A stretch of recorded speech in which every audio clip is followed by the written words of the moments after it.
todo es gracia. Siempre credo que la familia que risa unida permanece para siempre. La familia es el hogar y no hay lugar como el hogar. Por eso recuerdo con cariño a mi querida familia, abuelos, padres y hermanos.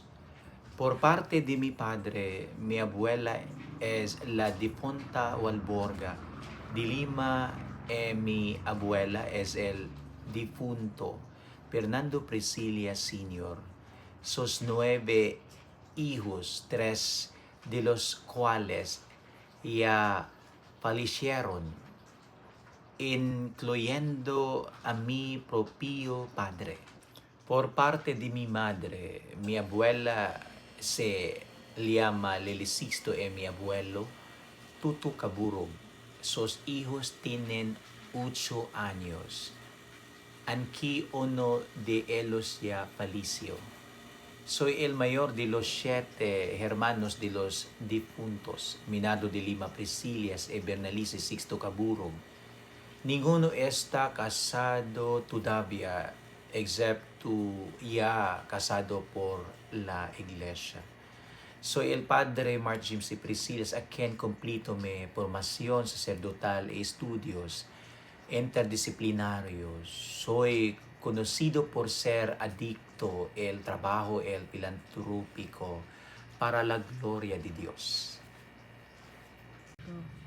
El segundo hermano es Marinel C. Priscilias, quien completó una carrera tecnológica y actualmente trabaja en Corea del Sur. Tras 7 años, es conocido por su gran esfuerzo. El tercer hermano es Marjan C. Priscilias, quien completó filosofía y estudios religiosos y actualmente cursa una maestría en orientación y consejería.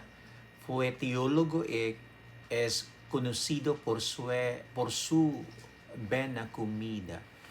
La cuarta hermana es María Angela Ciprisillas, quien completó una carrera en contabilidad empresarial y actualmente trabaja en su profesión.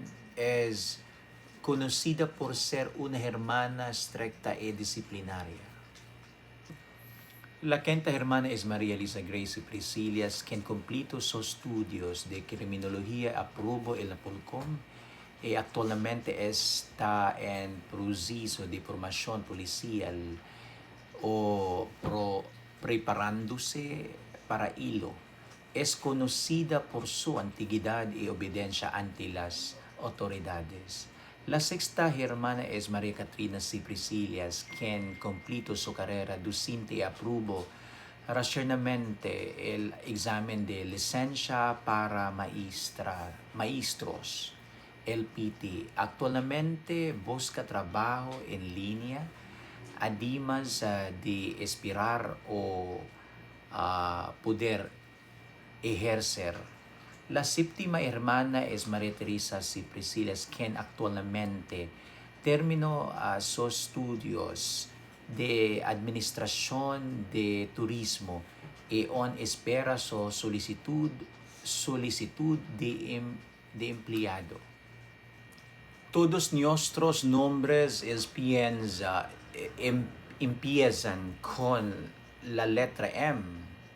La letra M, como Mark James, Marinel, Marjan, Maria Angela, Maria Lisa Grace, Maria Katrina y Maria Teresa.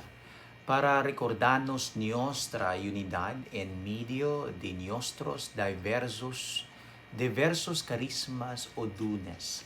Para resumir, todos nuestros nombres o personalidades nos inculcan el significado para sino ka bumabangon. Unanamente respondimos, Dios, a quien encontramos nuestro ser, hacer y tener para el bien común de todos.